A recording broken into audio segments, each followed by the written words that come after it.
So that'll be control option enter maybe? Shift enter? That's it. Good. And this is live. Okay, you're all set? Thank you, Deb. Appreciate it. Everybody, thanks for being here tonight. I see some Oleg and some of the other folks I've met before, so great to be with you here again. The conversation tonight is going to be very freewheeling. I can go through all these slides if y'all make me, but I'd much rather have a conversation with you. In the role that I'm in right now with Connecticut Innovations, I'm sure at least some of you won't know the firm. I'm actually a quasi-state employee. So the state of Connecticut has its own venture capital firm that it has been funding since 1985, 1986. And we have 125 companies in our portfolio. We did 24 new investments into new companies last year alone. And we invested in 65 different companies across the state of Connecticut. So we are, in most surveys, we're one of the top 3 or 4 most prolific early stage investors here on the East Coast. And we work really close with people just like you. We sort of understand the stage that you are at. I've lived it. I've been involved in 4 startups de novo with helping write a business plan, and we're very comfortable working at that seed stage, that crossing the chasm point in time. We don't always put the money in at that point. Very often we'll introduce people to entrepreneurs in residence. We'll introduce them to other places where they can go to get loans, get advice, get ready to come to us for capital. I guess when you think about us though for capital, I think for most of you, we would likely be the first port of call here in the state as a state resident. And the reason is we have a $150,000 pre-seed program, which is a little bit like a spray and pray model. So we invest in lots of different early stage companies, like the earliest ideas, two people with a novel approach, trying to solve a big problem, and it's a team that we think we can get behind and believe in, and we think we can help them raise funds, and they can raise funds on their own.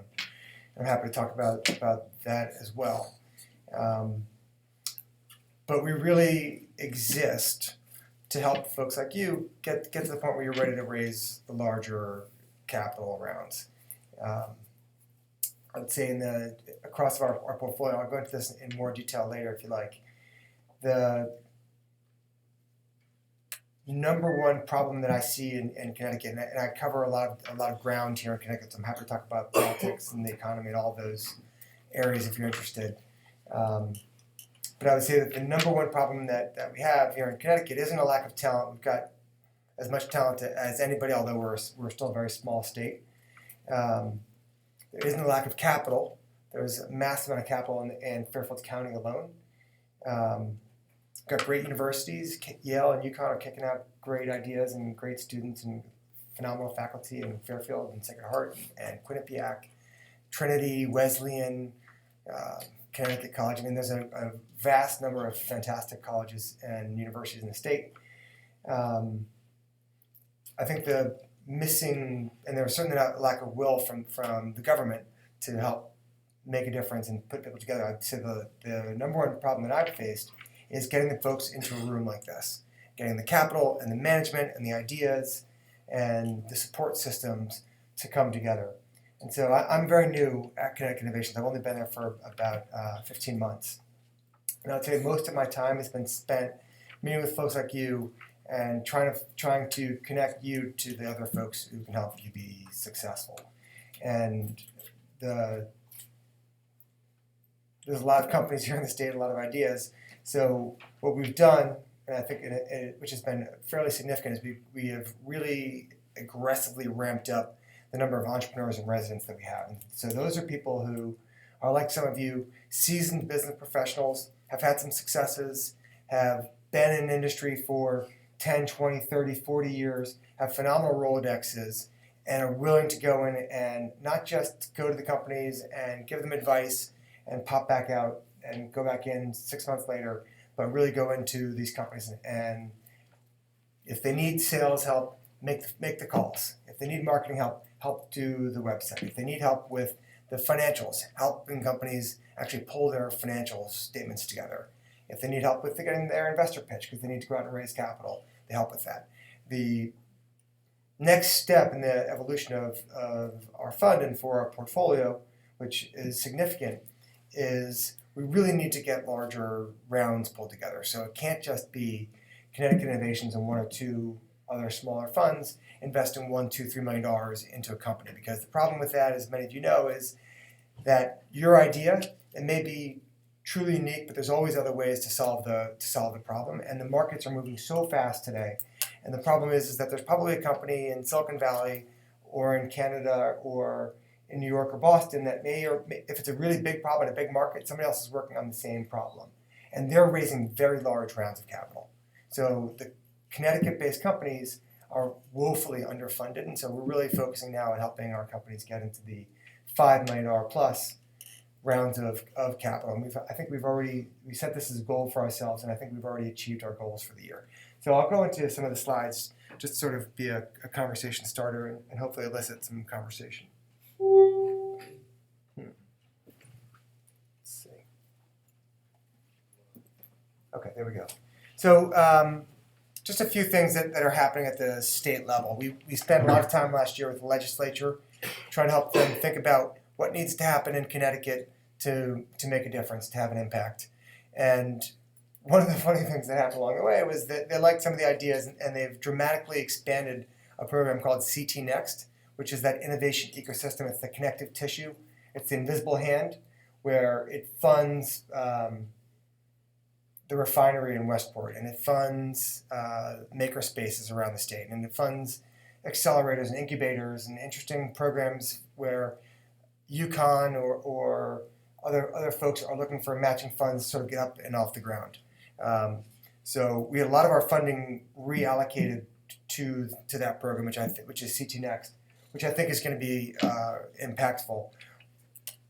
The pillar of CT Next for the coming year is that they're going to allocate $30 million to something called Innovation District. So think about Boulder, think about Nashville, think about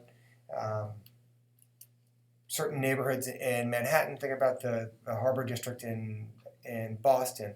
We're trying to create hubs where millennials and other people can work inside close proximity, get the density together, get a lot of different people working on their ideas and having those random collisions, the coffee shop conversations where I see Doug and I say, I'm working on a problem, do you know anybody in this space? And Doug says, oh, I know just the right person, you need to call him. And so the state is making a massive commitment to do this. And I'll say, because we're here in Fairfield, one of the reasons that it seemed like the right time to do it was, if you listen to GE, they didn't leave because the state wasn't supportive. They didn't leave because the state wasn't willing to extend a hand up at all. The reason they left at the end was because they don't want to be in the suburbs anymore. They want to be downtown Boston. They want to be around the students and the faculty, and they want to be closer to that urban density. And so the state is trying to create 1, 2, 3, 4, 5 places like that, so that the GEs don't want to leave, and the Hartfords don't want to, UTC and Aetna and Cigna and the Hartford. If all these folks leave Hartford, we're in for some serious trouble. So this is an opportunity for all the different parts around the state to work together and try to come up with how they would make their cities more livable and better places for entrepreneurs to set up and grow.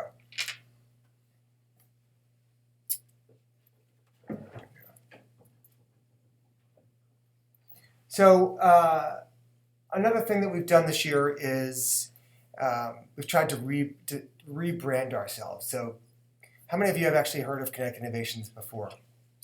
About half the room. For many people, CI is not the first place people would go for funding, which is strange because we do so many things for the companies, or we could do so many things for the companies, better put, and we need to do a better job of both having those relationships that are going to make a difference for the portfolio companies when they come on board, and also getting the word out. So this is part of our mission now, which is, if you're a company developing a product that you think is going to be of interest to the insurance world, you can come to CI and we can hook you up with folks at Aetna, folks at Cigna, folks at the Travelers. We can get the conversation started at the highest levels. If you're a fintech company and you've got an interesting financial services model or company, we want you to come to Connecticut and set up shop here. And the reason you'll do it is because we can get you in with the hedge funds, and we can get you in with Webster and Peoples. And again, we're establishing those relationships, and we're deepening those relationships at the highest level so that we can have an impact on our companies. And the objective at the end of the day is to help our companies raise the capital rounds that they so need. It's to grow the revenues, which makes the capital raising a whole lot easier, and to recruit the talent. And I think we've put steps in place to do all those things this year. Another thing we've done, again, addressing the venture capital gap here in the state, is we've gone to the legislature and passed a bill so that we're now allowed to actually invest in outside venture funds. So there are funds here in the state. We're gonna give them more capital, so they do investing in startups. It's not just CI. We led 80% of the funding rounds in Connecticut last year. That's too much. This private sector ought to be doing a lot more than we are doing. So we're going to support in-state funds, and we're going to recruit outside funds to come to Connecticut, set up an office, work out of New Haven, work out of Hartford, work out of Stanford, but come to Connecticut and be part of the entrepreneurial ecosystem here. So I'm going to click through these slides really quickly. This actually, most of these slides are from my board deck, so all of this is quite recent. Everything we do is public. So last year we said we need more deals. We need to see more companies. Typical venture firm is seeing 1,000, 2,000 companies a year. We've only been seeing 200, 250 was the high water mark in 2015. And we saw 511 companies last year. Part of it was doing international outreach, going to companies around the globe saying, come to Connecticut. There's a bunch of great reasons why you want to be here. We're between New York and Boston, and we've got all these phenomenal companies. We can make this a great beachhead. So land here and expand your business here in Connecticut. And that was really successful. We just had that pitch event last week. It was like a Shark Tank event up at New Haven at Yale, and it was extremely successful. That was a $5 million business plan competition. So we saw a lot of deals coming in from out of state.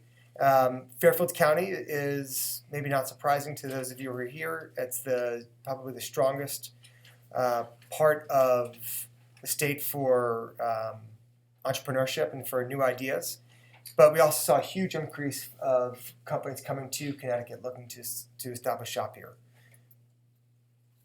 We saw increases across sectors. We really focus on biosciences and IT. Those are our two sweet spots.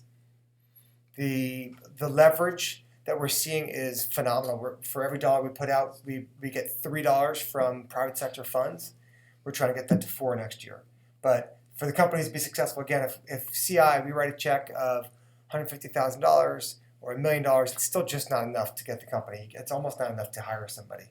So we're really working closely with these companies and with the outside firms to get them to come in, partner with us, lead the deals, put in enough money so that the company can compete with the companies in the Valley and in Boston.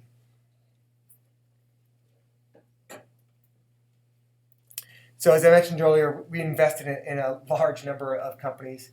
We only did four rounds that were over $5 million. As I mentioned, since our fiscal year just began, it was July 1st.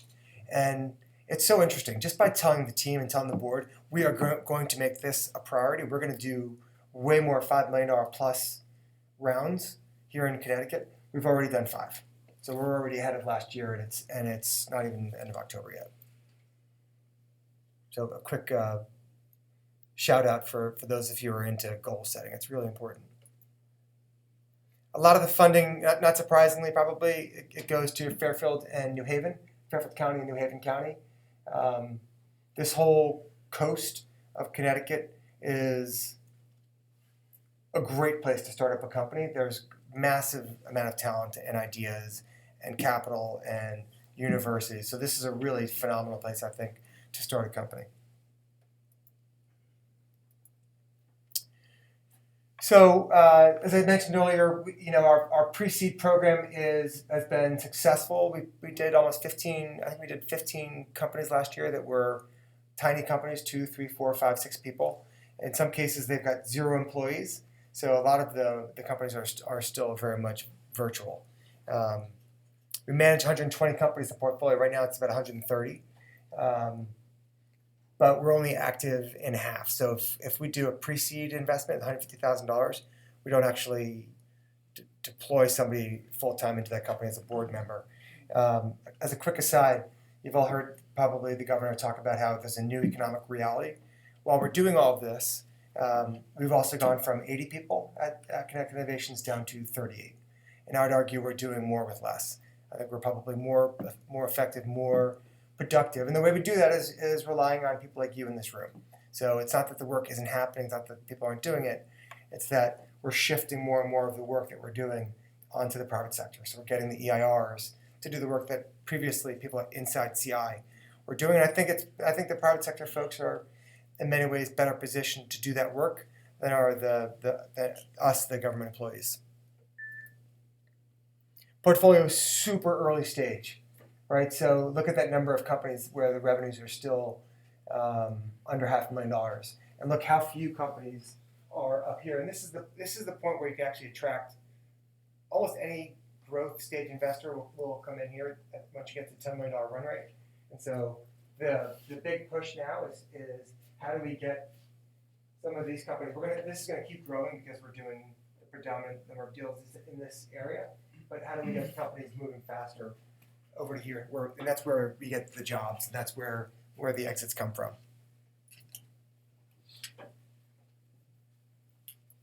So, not surprisingly, probably the highest growth companies are the ones that are capturing the most outside capital, and that's also where the jobs are. So you've got 7 companies in the portfolio that are responsible for 112 new jobs in the state just last year.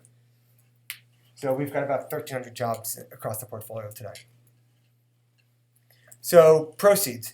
Interestingly, for me, the governor committed $125 million to Connecticut Innovations to invest since 2011, and we only drew down $45 million of that.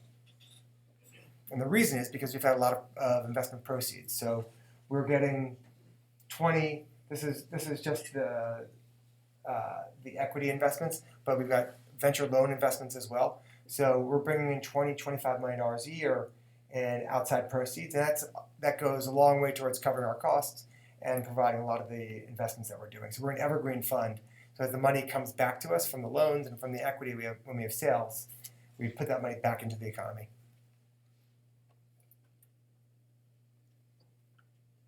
So the pre-seed program has actually been more successful, I think, than some of us thought. We have 104 full-time employees there. 75% are still active, so the flame-out rate is a lot lower than you would expect, given national averages. And we've actually already had a few companies exit. Quick plug for the angel tax credit. If you are going to set up a company here in Connecticut and you're going to get money from angels, make sure you apply for the angel tax credit. This is a great way for your private investors to get back 25 cents on the dollar.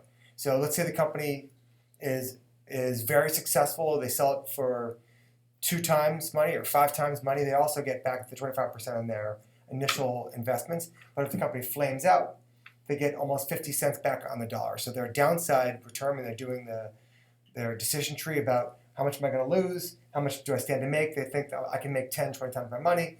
And the reality is I can only lose half my money because the state's give me back 25 cents and the federal government will give me back 25, 30 cents as well on my dollar as a write-off against my losses. This is a really phenomenal program, and I have no idea why it's been underinvested thus far. We never hit the cap, which is shocking to me.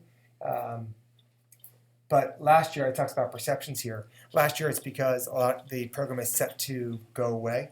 And we worked with the legislature, so they extended it for another 3 years. So I think that's probably why it dipped last year.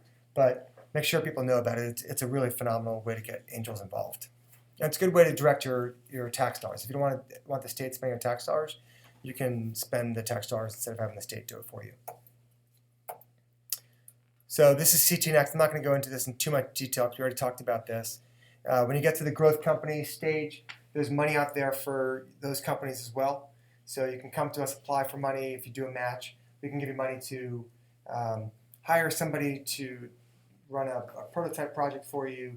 If you need a beta at a customer, the customer doesn't want to pay for it, you need a medical device, we'll do the prototyping. It's all sorts of different functions. It's very wide open for folks that are trying to get, the next big project won for the company. It's mostly sales and marketing oriented. And then for those of you in the room who want to start a company, there is $1,500 now available for you. So you've got to go through a process to register here in the state. There are fees, state and local fees. So this is meant to basically give you all that money back from the state. So we're going to, if you spend $1,000 to incorporate here in the state, we'll refund you the dollars that you put into it. That was it. That was pretty quick, right? How long was that? 10 minutes? 15 minutes? Very fast. I think I sort of moved through everything I wanted to talk about because I really, Doug and I were saying I really want to get into have more of a conversation with you folks. So Oleg? So traditionally, at least in the last couple of years, CI was really focused on bioscience as kind of big investment focus. And again, in the past, it was difficult for medical device startups to get much attention from CI. Is that changing now? So funny you should say that because I wanted to invest in the last company that you ran. You all never came back to me. That's how we met, right? We're still raising, so yeah. You're welcome to join. Yeah. It's a big round. Yeah, sure. So we're one of the few investors in the country that's still investing in medical devices, right? Medical devices has been a graveyard for venture investors. And it's not a popular place to invest for all the reasons that I know you understand. We're still very committed to it. In fact, I think we've done 3 medical device new deals in the last 12 months, which I think probably makes us one of the top medical device investors in the country. So we're very committed to that area. We have a biosciences fund, so we're supposed to be investing $25 million a year in bioscience companies. We also have a $10 million fund for regenerative medicine ideas, and that's academic and company-wide.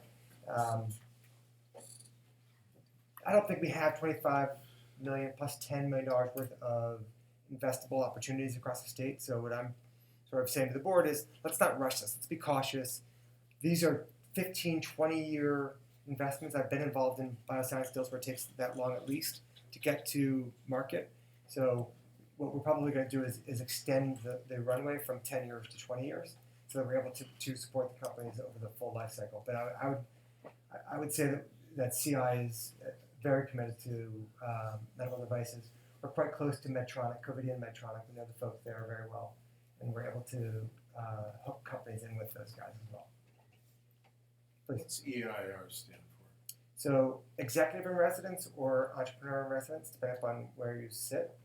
But in every instance, it's somebody who's got a unique business domain expertise and wants to either go into a company but wants to see an entire portfolio before they go in, or it's somebody who wants to dabble and act and play the same role for lots of different companies. So we've got people who are social media experts and they want to do it across 10 different companies, where they go in and they help companies boost their social media awareness, and they work across lots of companies in our portfolio, or guys, as I mentioned earlier, men and women who will go in and help 5 different companies get their financials in order.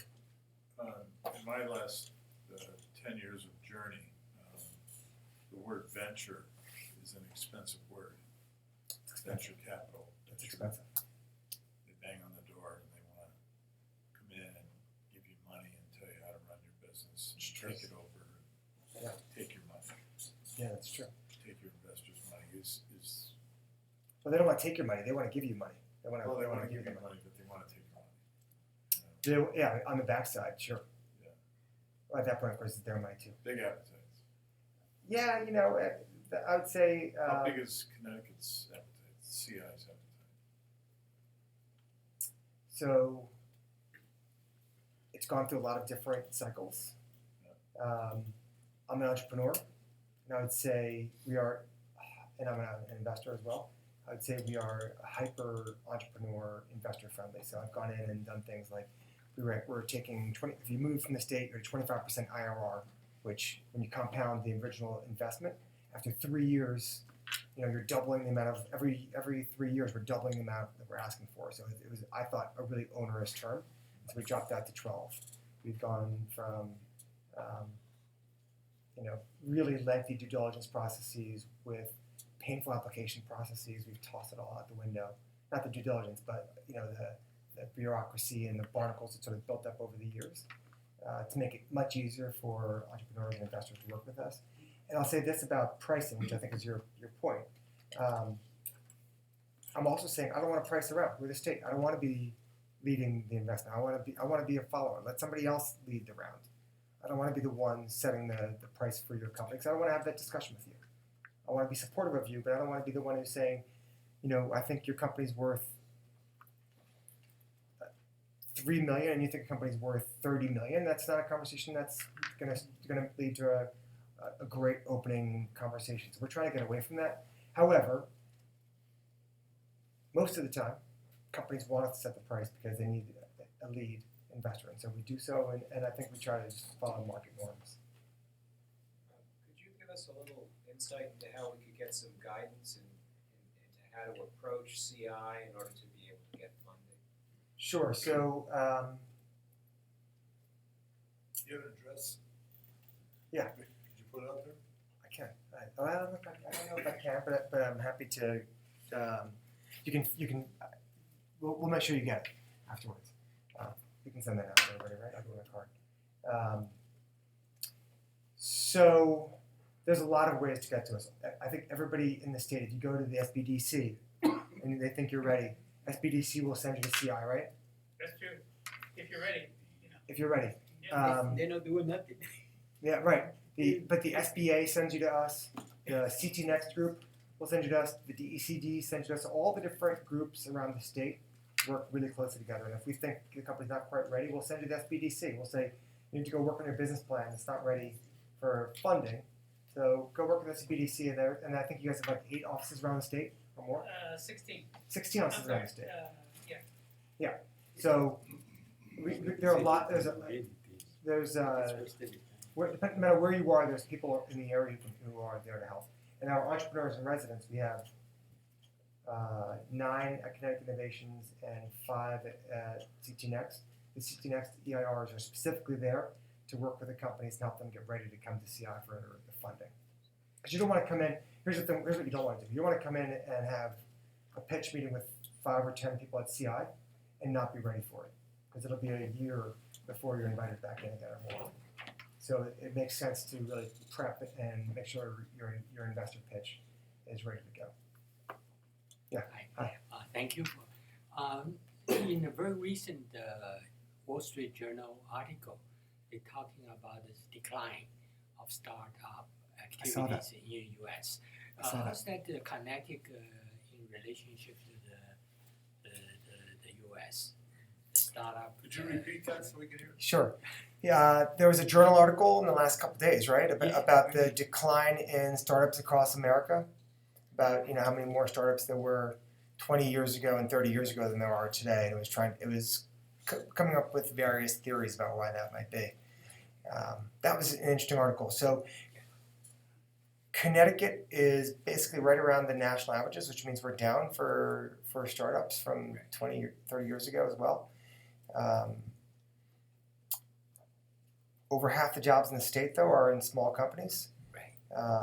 So while we're incredibly dependent upon the Sikorskys and Electric Boats and the United Technologies and the insurance and others, I would say the lifeblood and where the job growth really is more on the small company side. And so we're incredibly supportive and dependent upon it. So if you listen to Senator Murphy, Chris Murphy, or you listen to Governor Malloy, or you listen to the congressmen, they're all talking about small companies and what more can we do in the current economic environment to support the companies and help them grow faster. Yes?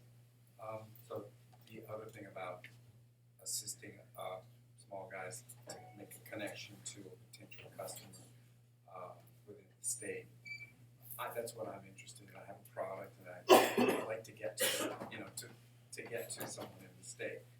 So do I reach reach out to Connecticut Innovations, reach out to your office, or how does that, what's my path? Yeah, you Just can. say, I wanna get to this. Yeah, I looked at personally. I had I think 75 companies come to me last year, so I was processing personally, more than one a week.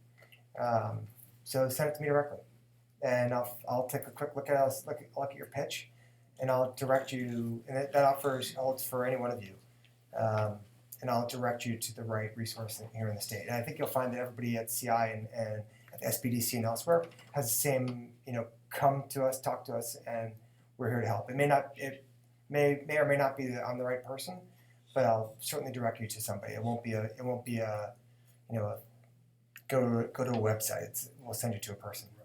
I think that's important. One of the reasons why I'm saying I could just say go to ctnext.org. I don't want to do that. I'd much rather you come to me directly if you've got a need. Doug, please.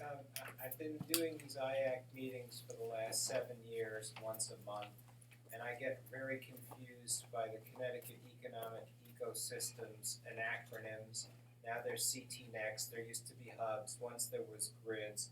There's CTC and CVG and CCAT and IACT and AIF and DECD and hubs and grids and Fair. IEI. Fair. And I just don't know how to keep it straight and explain it to people. Yeah. Could you say a couple of words about how we can sort all that stuff out?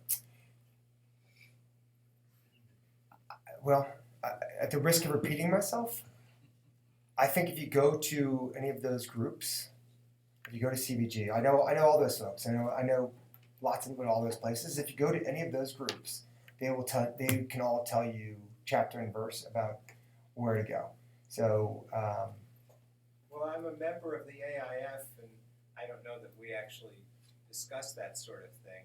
I've Yeah. been to some of the MIT Enterprise Forum stuff, and that wasn't even in my list. Yeah. Right. So, Yeah. Well, the good thing is a lot of people out there who are like you who are trying to make a difference and trying to contribute to the ecosystem. We are super easy to find because we're in 80% of the deals. We're in 125 companies here in the state. So anybody who's looking for capital in the state is going to, and they talk to two people or one person who's been involved. They're going to find us. I don't think you want me to walk through all those acronyms, right? I'll tell you the two or three that I think matter the most. Would that be useful on the funding side? The Department of Economic and Community Development, the DECD. That is the big gorilla. Catherine Smith runs it, and that is the group that's got the largest amount of capital. They do the largest number of investments. They do the big deals and they do the small deals. They're a phenomenal group and work really closely with them. CI is the venture capital arm for the state. So if you're looking for equity investments, we are the only place you would turn to. We're the only place that you could get that equity investment from. DECD does loans and grants and tax abatement programs. And CVG and the other groups that you mentioned are largely conveners, right? So, but if you're looking for capital and if you're looking for cash, then the two places you're going to go will be us, the two I mentioned already. And then there are groups like Fran Pastore, who supports women-led companies. So she's got a small microloan. There's the SBA, which SBDC works closely with, but that's a federal program. But for the state, just think of it as there are two groups you need to know: CI and DECD. Is that helpful? Sort of. Yeah. Well, yeah. It's a bit of a mishmash. You don't want to learn all those acronyms. Please. Next question. You did mention about those incubators. Yes. I did hear that there is some very inconveniently located in Upper Connecticut. Nobody from the southern Connecticut will go there. And obviously there are differences between incubating spaces. I'm experimentalist. I'm dealing with a multi-kilowatt type of military lasers. Okay? And essentially there is, if you are after first phase of SBIR, looking for the second phase, right, your prospects immediately are going down because you have no place to migrate into the facility which would be able to basically host you.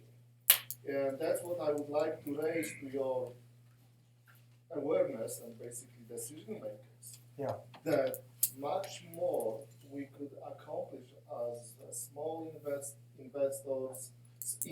small freelance scientists, and so on, if we will be able to being hosted, because money will not do. Money will go in a year, and then you're building very expensive apparatus. It's very difficult to even put the price tag on it. And you will, from some reason, you will not get grant. The other grant will be coming in, and then if you are renting a space, you have to dismantle it. And that's basically a death sentence for the small company. Right. And it's a huge barrier. So I'm saying that much more impact you probably could achieve by seeding those monies or supporting those spaces when people can come in and at least have a freedom, that even if they will not be able to get to the next round of funds, maybe they will get in a year or something, depending how those agencies are working. Phase 2. But it basically helps. And I don't know what will be the best formula, maybe some universal type of a mechanical space, some professional space in marketing. An example for this, there is a company in Massachusetts called SECON, Physical Sciences. They're grabbing almost like a 50% of highly specialized grants from DOD, DOE, and other agencies. This is just SBIR house. Yeah. Nothing more, but they have a beautiful, very well organized facade, which is helping those people basically to conduct the business and bring federal money into the state. So that would make, from my opinion, it would make, if I would have to choose, I would say forget your $150,000. Give me the space for 3 years or something like that, where I can settle comfortably and use your resources and appeal through specialists to those federal agencies as almost mature company. Because if they go into the Google and search it, you have very cool technology or something like that. But hey, this guy he's basically a shark. Yeah. And that kills you. Yeah. So that's my message. Okay, thank you. Look, I know physical sciences. I'm a reviewer for the National Science Foundation, for the DoD, for DOE, and I see a lot of those mills. Yeah. That is not the direction that the NSF and others are going right now. They're trying to get away from the SBIR mills. Physical sciences, they don't make that many products, right? They make lots of lasers, but they don't make much. I know, I agree. That's more of a federal problem. That's more about the comment on the SBIR program, which I'm super familiar with. I'm happy to talk to you about it. It's not a state thing. What I'll say about the state is we have funding so let's say that there's an SBIR conference down in DC and you want to go to it, but you need funding to help you for your travel expenses. Well, you apply for us for a grant, and we'll give you, I can't remember if it's $1,500 or $3,000 to help you go down there and meet with the different program officers at that conference. 1,500. Between $1,500 and $3,000. Is it $1,500? Yeah. That was I Nancy. got it last You year. did? Okay, great. It's a good program, right? Great program. It's a great program, and we've got access to resources in the state where they'll help you with your SBIR grant. But in terms of all the back end stuff that comes behind it, I've got strong feelings about whether or not the state ought to be investing in SBIR mills and building real estate, which is not the role that I want to be in at all. I think that's if there's a market for it, the private sector will fill it. If there's a lot of companies, the private sector will meet that demand. I don't know that the government needs to be playing the role of real estate agent here in the state. That's not the direction that I'm heading in. But I'm happy to chat. Basically, I'm telling from my own experience. No, I hear you. We my company got 2 SBI first phase SBIR. Yep. And the third one is hanging because military doesn't know what to do with this because basically company is nothing in terms what they need. Right, and look, I've lived that world too.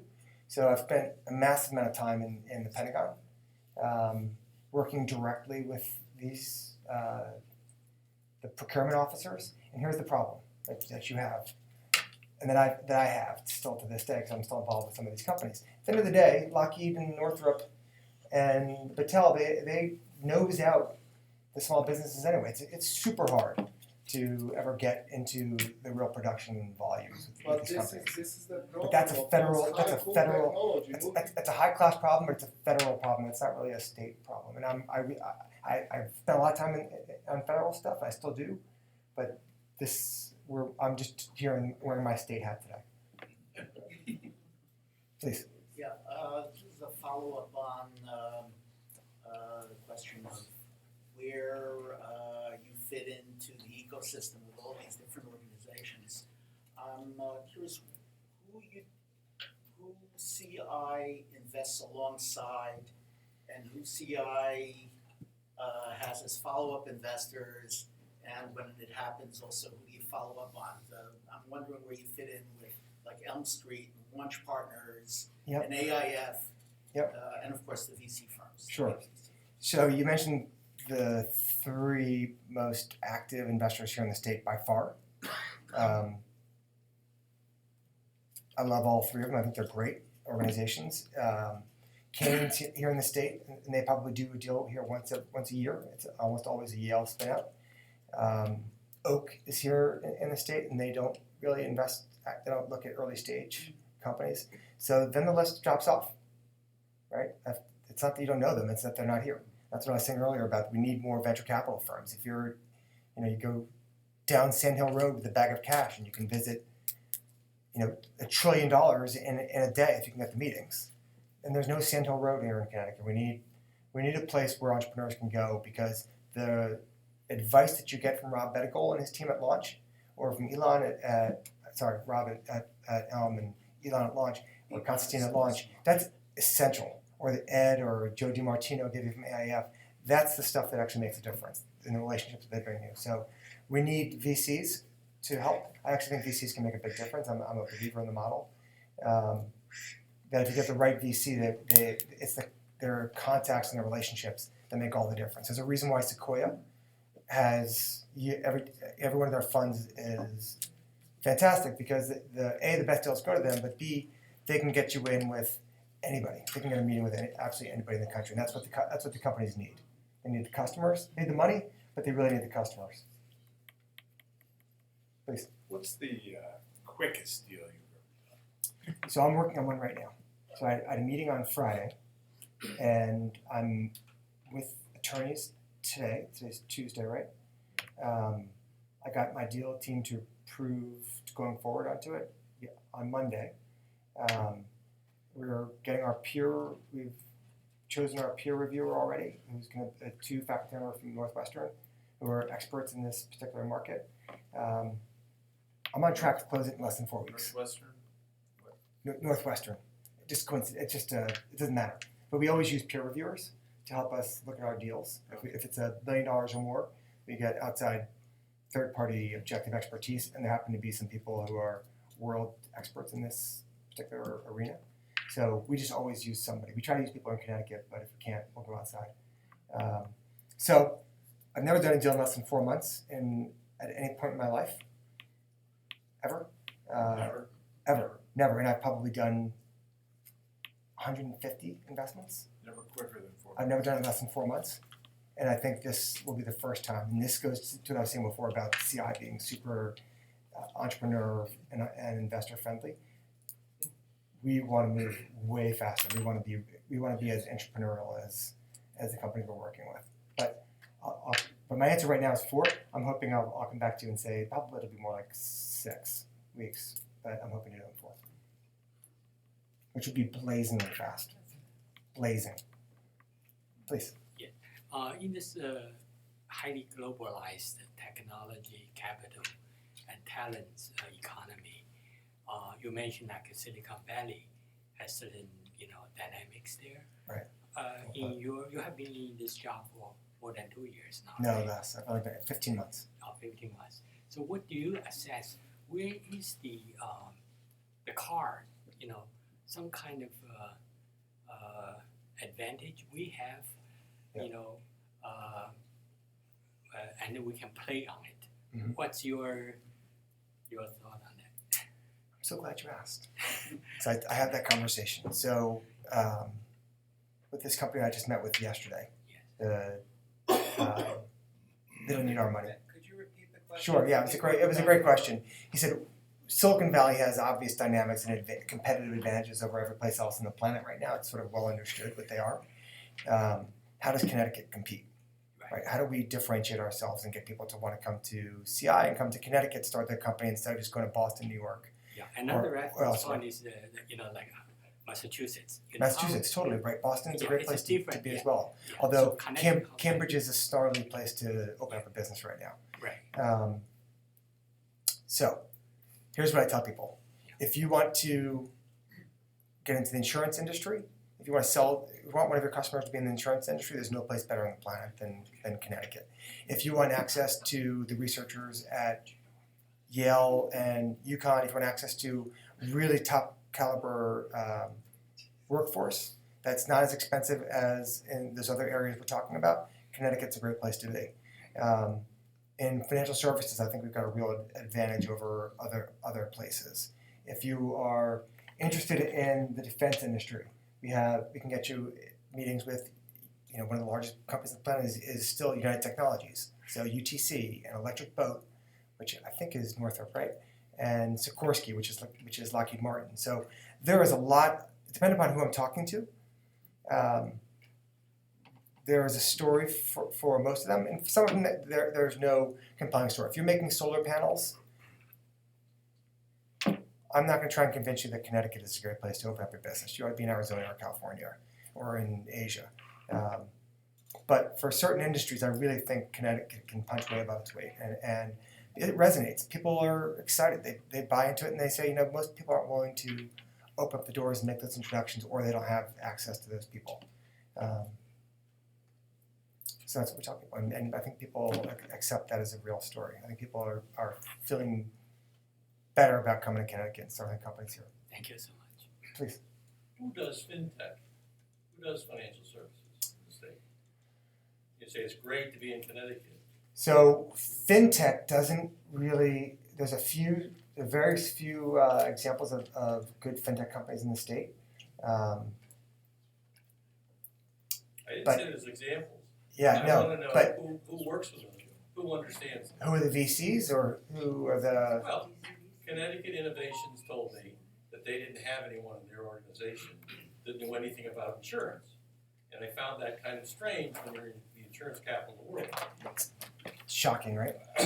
Yeah. Yeah, it's shocking. So Pete Longo, who I'm sure it sounds like you know CI.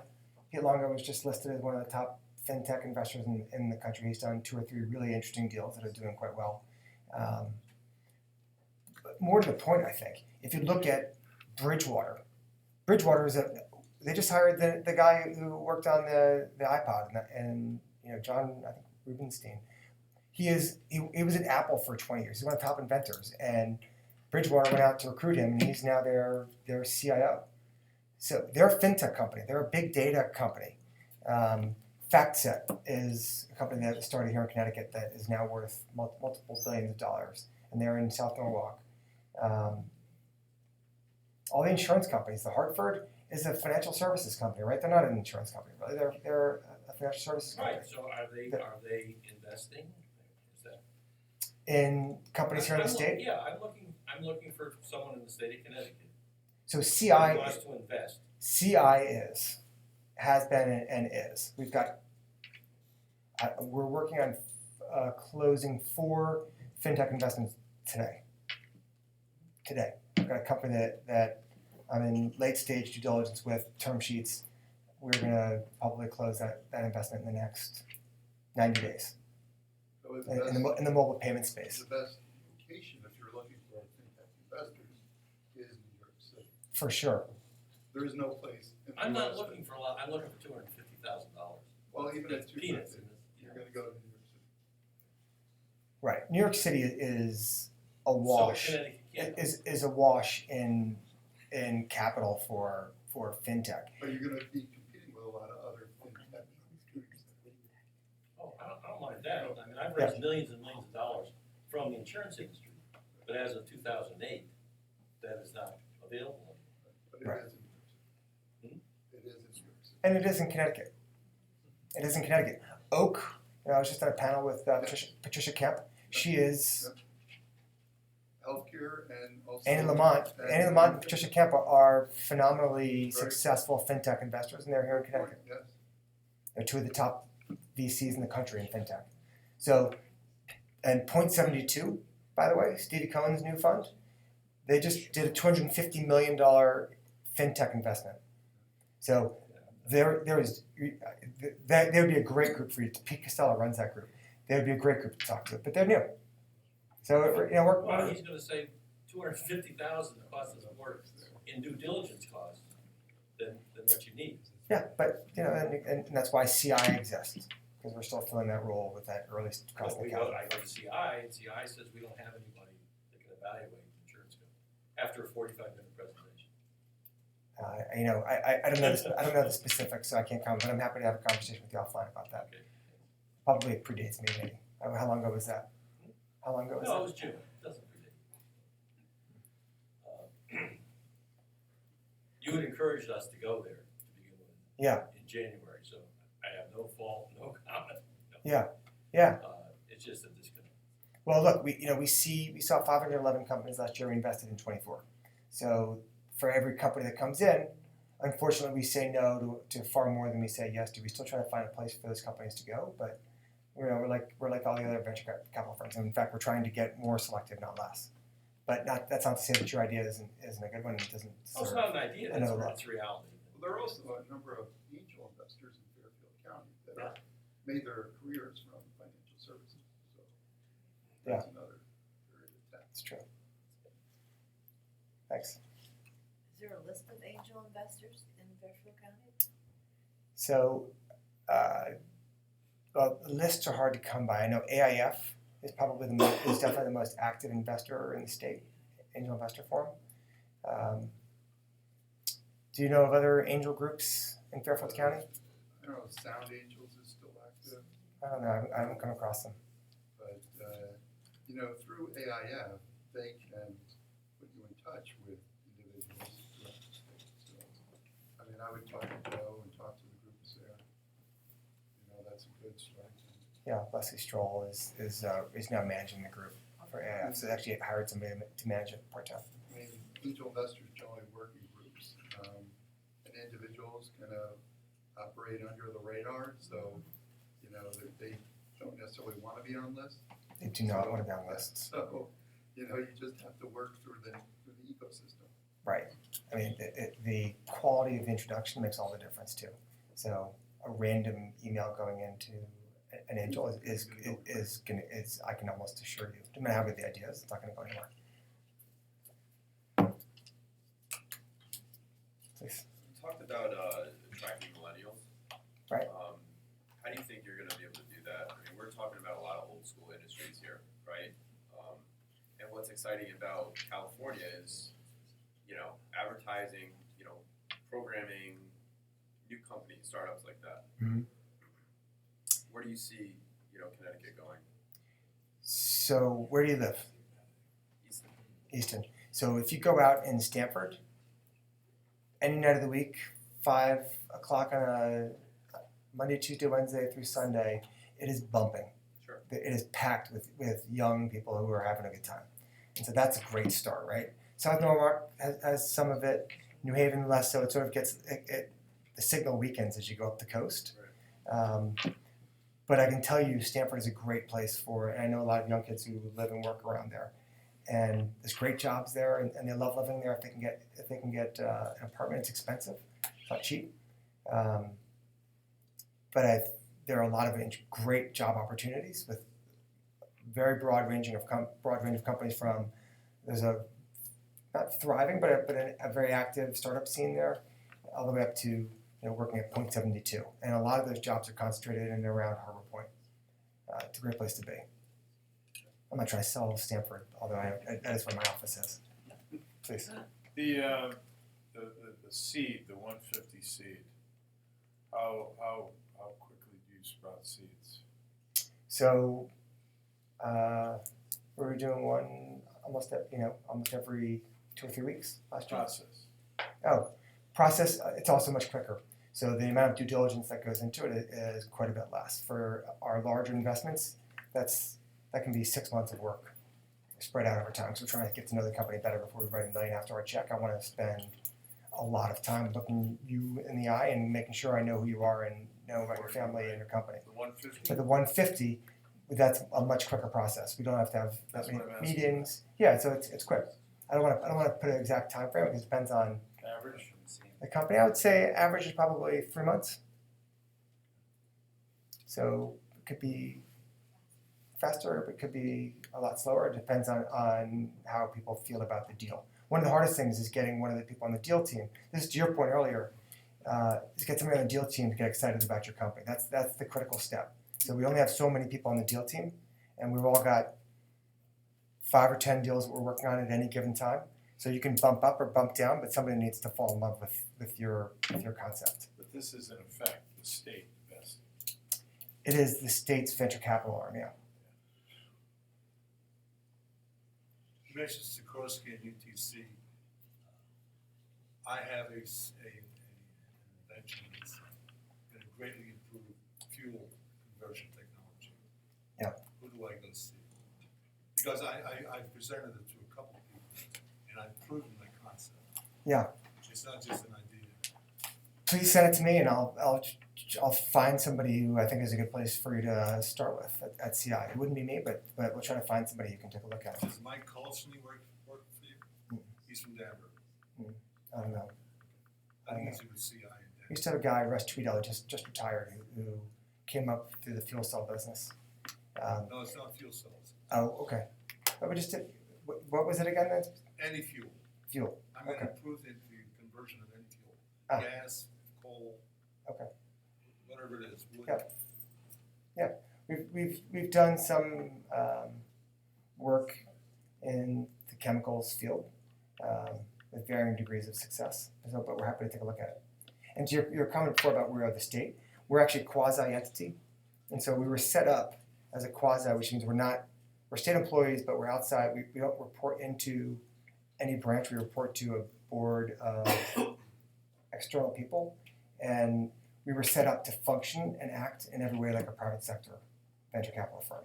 And what I'm trying to do is drag the firm into being really behaving and moving and acting like a venture capital firm. But that was our original mandate. It was to not be a state entity, but to be a private sector group that serves the public good. That's an important distinction, I think. What brought you from where you were to where you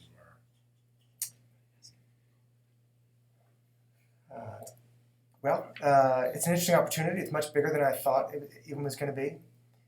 And the opportunity to meet all the people here in Connecticut I thought was intriguing. It's a lot of money that's being invested. And I'd done some work with CI in the past, so I liked the people who I knew there. And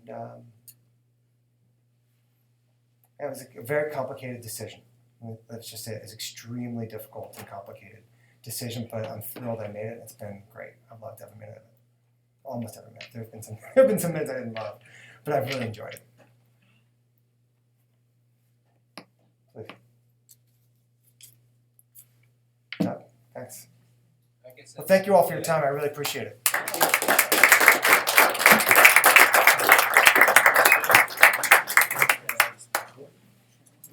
So we've got a speaker lined up for our next meeting. It's Cliff and Eco. Cliff has just finished another one of his books, and this one is it's titled Crowdfunding, but that's deceptive. It's really about crowd investing, and it covers the new SEC regulations for raising capital for your firm. I read through the book as best I could. it's like really thick. And he's going to come and give us a talk about that next month. If people are interested in going out after the meeting for a snack, please raise your hand. Sometimes people go out to Penny's Diner. We've got one. I think I'm too tired. Maybe Bob was going. So we've got a couple people who are going, a couple or three. Is it Manny? Manny? So then it looks like a few people are going. If you want to talk to these people, they'll tell you where it is. And thank you for coming. We'll see you next month. Thank you. Why wasn't that on our email? I punched out the email and the address, the building. And actually, when I used to live in Westport, yeah, we're looking at that. And then we went on the directions.com, it was 3 buildings in there. McCall, the library, Yeah, and that the was a mistake. I sent out another email afterwards to correct it, to show people I didn't get what's it. in the library. I didn't get it. I'm sorry about that. Can I give you my name and address? Yes, sure. Mike's still on. Let me stop this recording so we